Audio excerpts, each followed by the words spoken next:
Selamat sore Sobat Hebat KPPN Jayapura. Selamat datang di Afternoon Tea Talks KPPN Jayapura.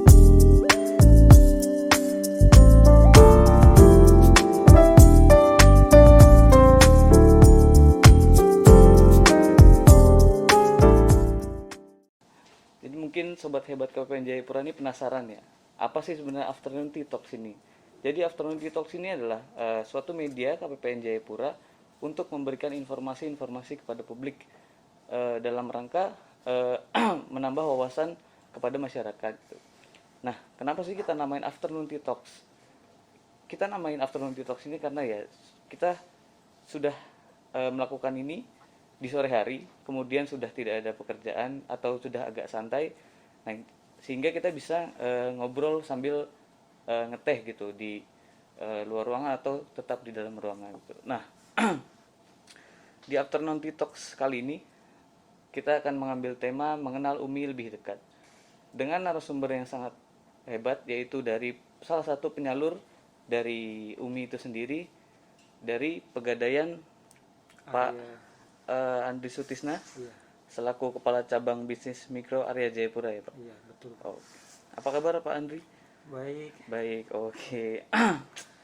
Oke, tanpa berlama-lama mungkin kita mulai aja ya podcast Afternoon Tea Talks mengenal UMI lebih dekat ini. Cuman sebelumnya untuk informasi, kita berdua ini sudah divaksin dan sudah dites antigen dan hasilnya dinyatakan negatif. Maka dari itu mungkin kita bisa buka masker nih Pak, ngobrolnya Pak, jadi lebih enak. Lebih santai Pak ya. Lebih santai. Oke. Mungkin kita mulai aja ya Pak ya. Ini kan pembahasan Afternoon Tea Talks kali ini kan tentang UMI ya Pak. Jadi mungkin Sobat Hebat KPPN Jayapura ini masih banyak yang belum tahu nih Pak. Iya. Apa sih sebenarnya UMI ini gitu. Secara umum nih sebenarnya UMI ini apa gitu. Jadi mungkin Bapak Andri Sutisna bisa menjelaskan sedikit Pak, apa itu kredit program UMI ini. Iya. Mbak. Oke, baik. Terima kasih. Selamat sore Pak Fikri. Jadi terkait dengan program UMI adalah program yang diberikan kepada kami sebagai penyalur yang berbentuk usaha. Kemudian diberikan kepada memang nasabah-nasabah yang memiliki usaha tapi belum terjamah atau belum bisa diberikan pembiayaan oleh pihak bank. Itu yang dimaksud dengan ultramikro itu Pak Fikri. Oh gitu ya, berarti UMI ini untuk UMKM ya Pak? Iya, betul. Sasarannya utamanya untuk UMKM ya? UMKM. Okay. Terus kira-kira kalau untuk UMKM ini pasti kan nggak semua UMKM Pak bisa daftar UMI ini kan? Iya, nah itu kira-kira ada syarat khusus nggak Pak? Siapa aja gitu yang bisa daftar UMI ini? Jadi memang betul Pak Fikri, jadi tidak semua nasabah yang memiliki usaha itu bisa kami berikan UMI. Ya, jadi nasabah-nasabah yang yang belum mendapatkan fasilitas tetapi dia perbankan tapi dia sudah mendapatkan program dari pemerintah, itu memang kami belum bisa belum bisa kami berikan double program ini. Jadi bukan hanya dia UMKM, tetapi kalau dia sudah mendapatkan program pemerintah berarti secara otomatis sesuai dengan sistem informasi kredit pemerintah itu akan secara otomatis tidak akan bisa dilayani atau tertolak secara sistem kayak gitu. Jadi memang betul feel nasabah-nasabah yang memang belum mendapatkan program pemerintah ini. Seperti itu Pak Fikri. Berarti UMKM yang belum meminjam di bank itulah ya? Iya, segampangnya ya. Dan ini kan nggak lewat bank kan, berarti UMKM yang masih belum terjangkau oleh bank ya? Betul, berarti yang belum mendapatkan fasilitas dari bank. Oke. Mungkin untuk Sobat Hebat KPPN Jayapura ini yang lagi menjalankan usaha ya, yang belum bisa mengakses perbankan nih. Untuk penonton mungkin bisa ngajuin UMI ini ya ke Pegadaian gitu ya. Silakan menghubungi outlet kami yang terdekat Pak. Outlet terdekat. Semua akan dilayani dengan petugas-petugas kami yang ramah. Okay. Bebas ya Pak, di Pegadaian mana aja ya? Di Pegadaian mana saja Pak. Kalau untuk besarannya Pak, itu ada maksimalnya nggak sih Pak untuk pinjaman UMI ini? Karena ini kan apalagi bukan bank kan, tentu pasti ada batasan pinjamannya itu. Kalau untuk UMI ini berapa Pak batasan? Batasan untuk UMI plafon pinjamannya itu kami dari 1 juta sampai dengan 10 juta.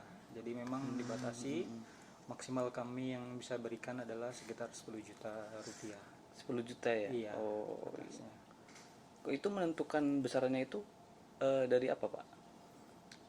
Kalau untuk menentukan besaran pinjamannya, kami biasa jadi pengajuan dari nasabah itu kami langsung tindak lanjuti dengan dengan survei. Survei. Iya, langsung ke lokasi usaha, kemudian kami cek antara usahanya dengan dengan kebutuhan dananya itu apakah memang sesuai, memang membutuhkan 10 juta. Apabila memang nasabah itu betul-betul membutuhkan 10 juta ya akan kami berikan. Tapi setelah kami survei kemudian di lapangan ternyata nasabah hanya membutuhkan 7 juta atau 8 juta untuk pengembangan usahanya, kami berikan sesuai dengan kemampuan usahanya itu. Maksudnya memang betul-betul kami memberikan ini supaya usahanya semakin bangkit lagi. Artinya tidak ada ruang untuk yang bisa digunakan sebagai konsumtif seperti itu Pak ya. Yang betul-betul tujuannya pure untuk usaha seperti itu. Berarti UMKM ini mengajukan misal 10 juta nih, terus Pegadaian melakukan survei ke lapangan, kira-kira cocok apa enggak 10 juta, kalau cocok langsung approve ya 10 juta gitu. Oh gitu. Kalaupun memang ternyata di lapangan dia hanya membutuhkan 8 juta, ya kami tindak lanjuti sesuai dengan kebutuhannya. Kebutuhan untuk usahanya ya, bukan keinginan atau pengajuan di awal seperti itu. Oke. Kalau untuk jangka waktu kreditnya nih Pak,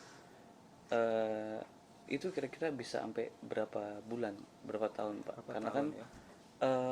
Semakin banyak periode kan tentu cicilannya semakin kecil kan.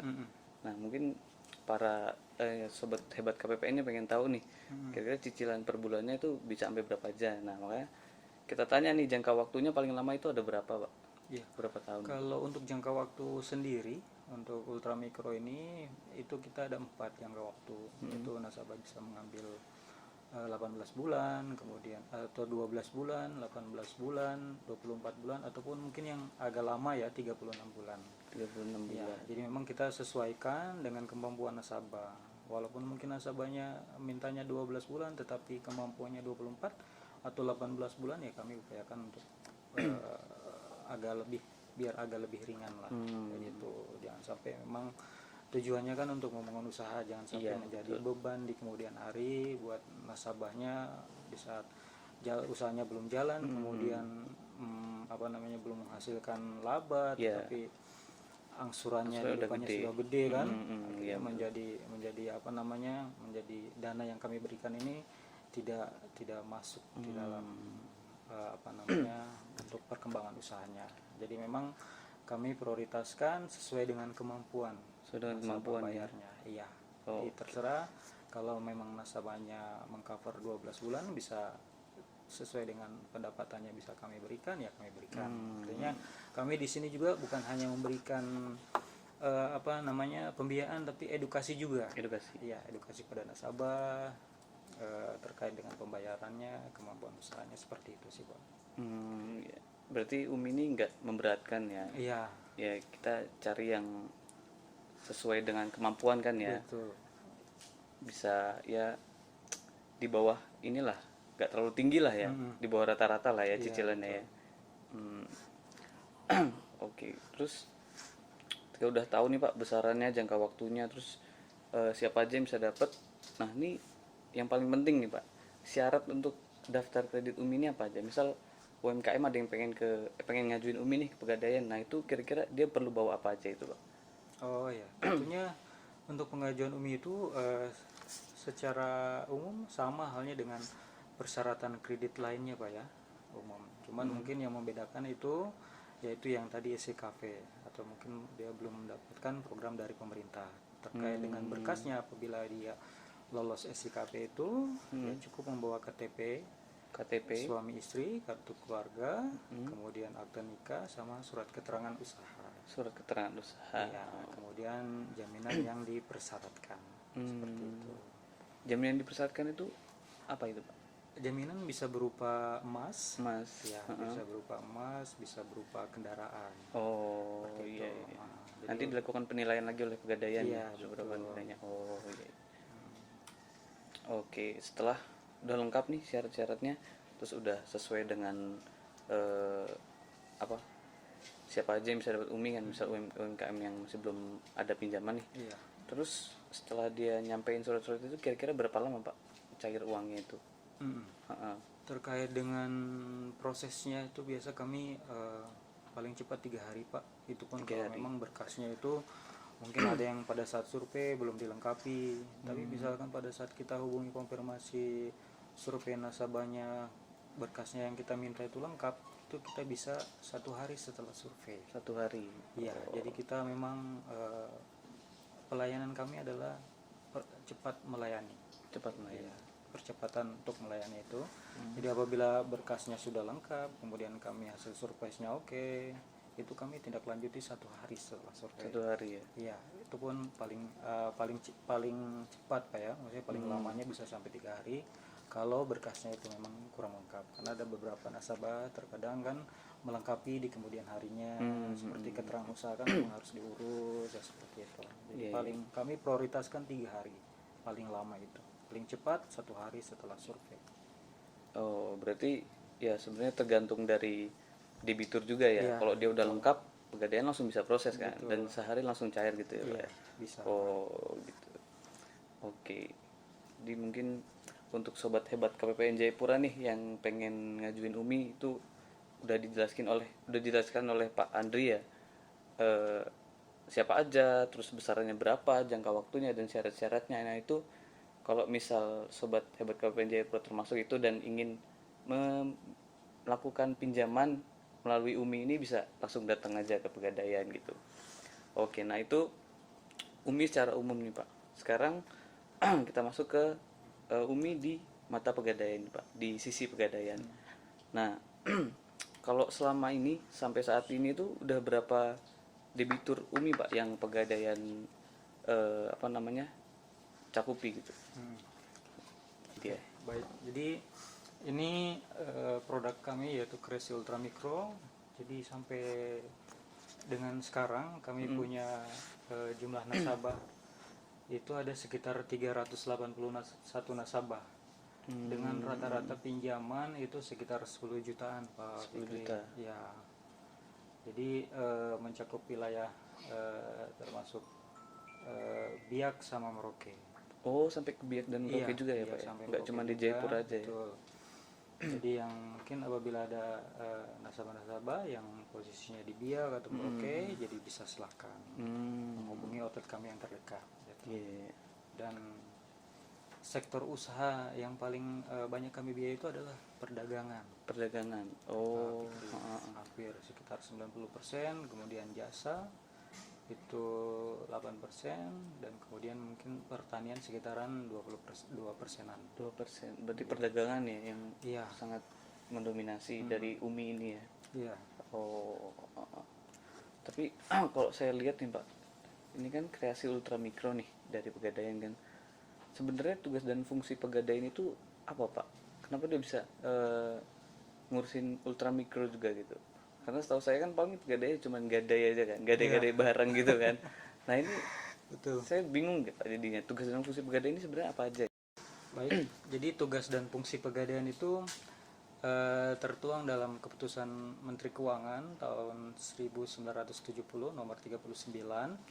Jadi Pegadaian itu tugasnya ada 4. Pak Fikri ya. Jadi membina perekonomian rakyat kecil, yaitu dengan menyalurkan kredit gadai itu kepada masyarakat kecil, kemudian nelayan, pedagang kecil, industri konsumtif, dan kaum buruh serta pegawai negeri yang bersifat konsumtif ya. Kemudian ikut serta dalam pemberantasan pegadaian gelap, kemudian pemberantasan pinjaman yang tidak wajar dan riba lainnya, Pak. Nomor 3 itu adalah memberikan memberikan kredit yang bermanfaat bagi pemerintah dan masyarakat, yaitu seperti yang kredit ultramikro ini. Oh, termasuk kredit ultramikro Iya. ini ya. Kemudian keempat itu membina pola kredit supaya bermanfaat bagi masyarakat dan pemerintah. Oh. Itu tugas Pegadaian secara luasnya, Pak. Makanya kenapa kami bisa diberikan tugas untuk menyalurkan kredit, karena ini kan kredit yang memang bermanfaat untuk masyarakat, Iya. kemudian bermanfaat bagi pemerintah juga. Oh, Ya, iya, seperti iya. itu, Pak. Kalau itu kan tugas dan fungsi ya, Pak. Iya. Tapi kalau layanannya nih kira-kira ada apa aja, Pak, di Pegadaian? Untuk layanan kami ada 3 layanan, Pak. 3 layanan. Iya, pertama itu adalah pembiayaan. Jadi pembiayaan itu mencakup pembiayaan gadai dan mikro. Seperti ya. Kalau gadai mungkin masyarakat umum sudah tahu. Iya. Ya. Kami produk punya KCA itu. Jadi 15 menit langsung cair cukup dengan KTP. Nah, kalau untuk mikro ada banyak produk utama kami, yaitu kreasi untuk yang pemberian kredit kepada usaha UMKM. Kemudian ada amanah untuk nasabah yang ingin memiliki atau pegawai-pegawai yang ingin memiliki kendaraan berupa kendaraan motor ataupun mobil, itu bisa kami biayai, Pak. Kemudian untuk emas, jadi emas itu bisa mungkin pembelian logam mulia. Kemudian ada galeri kami namanya 24. Jadi selain logam mulia bisa juga emas perhiasan, kayak gitu. Jadi di Pegadaian ada pembiayaan namanya emas. Jadi emas itu bisa bisa dicicil, kemudian dengan DP sekian, dengan berat gram atau berapapun. Itu terakhir jasa aneka lainnya. Jadi di Pegadaian juga kalau mungkin Pak Fikri mau membayar tagihan listriknya, kemudian membeli token listrik, membayar Indovision, yaitu Indohome, bisa kami layani, Pak. Jadi bukan hanya mungkin orang berpikir bahwa kami itu hanya di gade-gade saja, Yeah. bukan ya. Jadi kami punya 3 layanan bisnis kami itu, Pak, yang paling utama. Oke. Jadi ya itu ya, layanan gadai itu berarti nggak cuma gadai aja ya. Betul. Ada tadi emas kan segala macam, terus kreasi mikro, Iya. sama pembayaran aneka lainnya ya, bisa bayar IndiHome atau bayar listrik gitu ya. Boleh, segala macam bisa ya. Iya. Nah itu oke, itu informasi yang sangat bermanfaat itu, Pak, untuk sobat hebat KPPN Jayapura. Nah terus kalau untuk di Papua nih, Pak, ada di mana aja, Pak, kira-kira kantor kerja Pegadaian ini? Kalau untuk di Jayapura sendiri, kami area Jayapura, jadi bukan hanya di kota saja, ada juga di luar kota, yaitu kabupaten ya. Ada kami alurnya di Kabupaten Jayapura, yaitu di Sentani, kemudian Biak sama Merauke. Oke. Ya. Oh. Jadi dalam kota itu kami ada sekitar 4 outlet kami yang ada di Jayapura, yaitu ada di Abipura, kemudian di Jayapura, di Dok 2 atau di Percetakan. Oh, Iya, jadi kami mencakup 4 dalam satu area itu 4 dalam kota, 3 dalam kabupaten. Seperti Berarti hampir setiap kota itu ada ya, Pak, Iya. kantor Pegadaian ya, Pak. Oke. Terus udah nih, Pak, Pegadaian udah clear kan tugas dan fungsi, jenis layanan, kantor-kantornya. Nah kita balik lagi ke uminya ini, Pak. ya. Sampai saat ini nih debitur Pak Andri nih, kira-kira ada yang bisa jadi contoh nggak, Pak? Peningkatan usahanya itu terbantu karena Umi ini. Nah itu ada yang bisa diceritain nggak, Pak, di sini gitu? Ya, terkait kami punya nasabah Bagus Umi, ada satu memang nasabah kami yang memang sudah bukan hanya satu kali pembiayaan. Oh. Ya, artinya dia sudah pernah mendapatkan pembiayaan, ya, tetapi bukan yang program pemerintah ya. Tapi coba kami tawarkan dengan program pemerintah ini. Kemudian memang pada saat itu beliau ini kesulitan lah dalam hal untuk pembiayaan kembali usahanya, karena pada saat itu apalagi di waktu itu masa pandemi gitu, nasabahnya suami yang bersangkutannya itu artinya ada pemutusan hubungan kerja, kemudian selama ini kan ibunya atau istrinya itu memang membantu ya nasabah kami itu juga membantu dalam perekonomian. Tapi pada saat bersamaan pula anak-anaknya itu masuk sekolah atau daftar sekolah. Jadi modal usaha yang selama ini dia putar itu untuk biaya sekolah itu, Pak. Iya. Jadi akhirnya dengan adanya ultramikro ini gitu. Jadi yang bersangkutan mengajukan, kemudian kami fasilitasi dan akhirnya usahanya bisa jalan kembali sampai sekarang ini. Jadi sudah 2 tahun dilalui masa pandemi ini, alhamdulillah nasabahnya bisa mencakupi kebutuhan hari-harinya lah. Bukan hanya mengandalkan suaminya, tapi akhirnya mengandalkan usahanya dan bisa jalan kembali. Mungkin itu salah satu dari sekian banyak nasabah yang saya langsung tindak lanjuti. Ya, artinya langsung saya mengetahui lah posisi di lapangan. Ya mungkin ada teman-teman juga yang sebagai kepala unitnya tahu lah nasabahnya masing-masing, ya toh, dengan kondisi dan pengaruhnya terhadap program kami ini, apalagi terkait ultramikro ini. Itu bisnis apa itu, Pak? Ibu itu. Jadi ibu ini dia bisnisnya itu jualan nasi kuning. Oh, nasi kuning. Ya, nasi kuning tapi di gerobak ya, artinya memang tidak berpindah tapi dia menetap di tempat di muka toko seperti itu. Ya karena waktu itu mungkin biayanya habis untuk sekolah anaknya itu.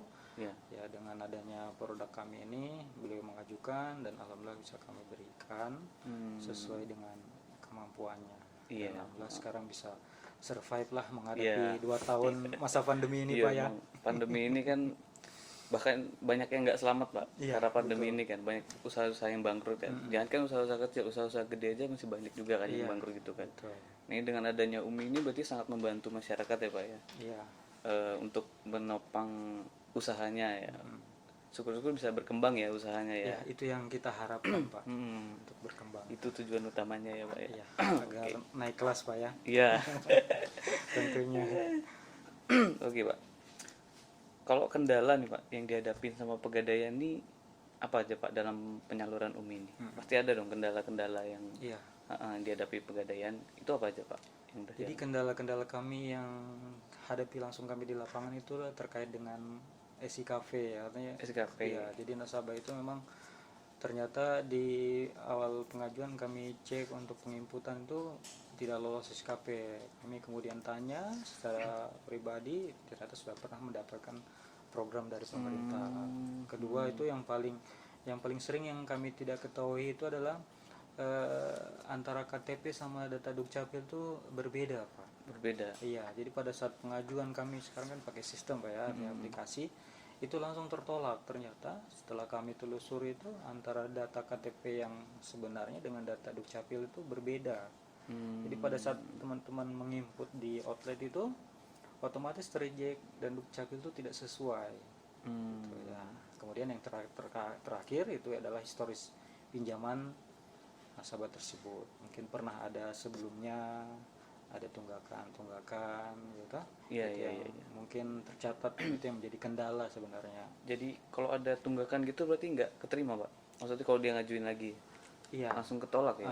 Langsung otomatis ketolak ya? otomatis. Karena memang sekarang kami lewat aplikasi, jadi aplikasi yang menentukan juga.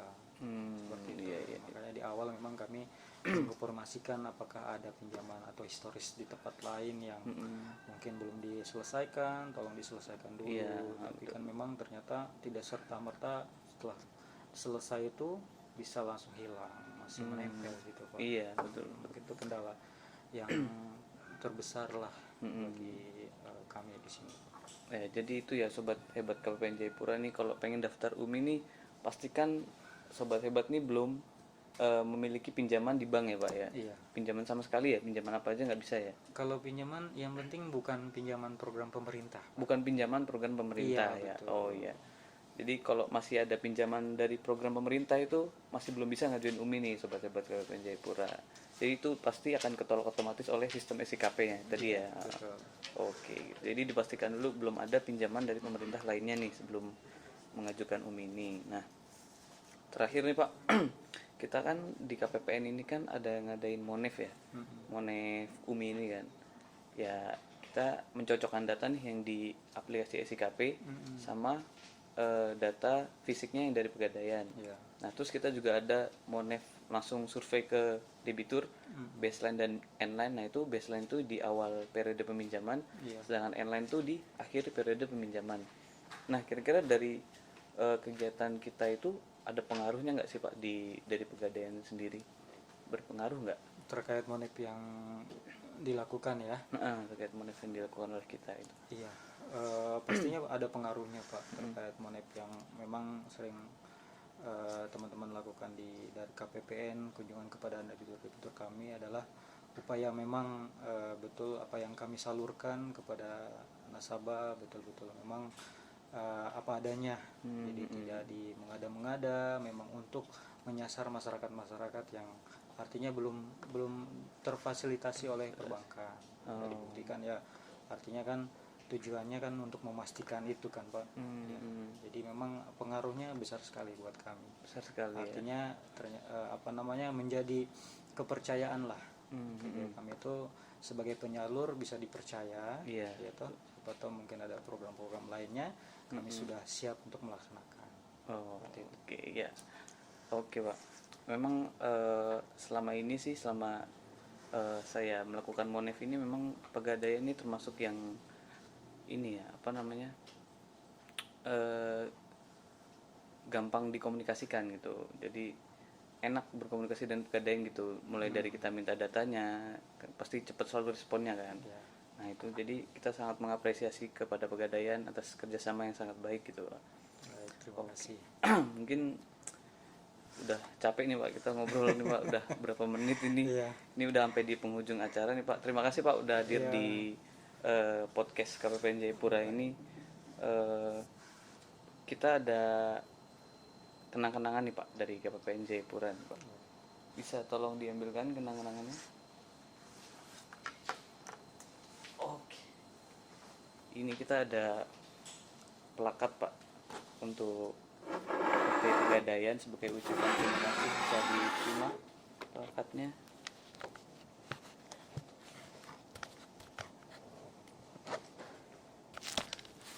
Yuk. Oke, iya. Oh, nah itu sebagai ucapan dan apresiasi kita kepada PT Pegadaian udah mau menjadi narasumber nih di podcast pertama kita Iya, ini. Ini sama-sama Pak Ya. Fikri. Ini kita namain Sobat Hebat tuh karena kita ada tagline Pak, KPPN Jayapura Hebat. Oh, Makanya kita namain penonton kita ini Sobat Hebat gitu. Hebat, Ya, oke. Mungkin sampai di sini aja afternoon tea talks kita kali ini dengan tema mengenal UMI lebih dekat. Semoga dengan adanya podcast ini masyarakat lebih tahu tentang UMI ya, dan UMKM yang termasuk syarat yang dapat mengajukan UMI ini bisa tahu dan bisa mengajukan UMI supaya bisnisnya ini bisa berkembang ke depannya gitu. Sekian dan terima kasih.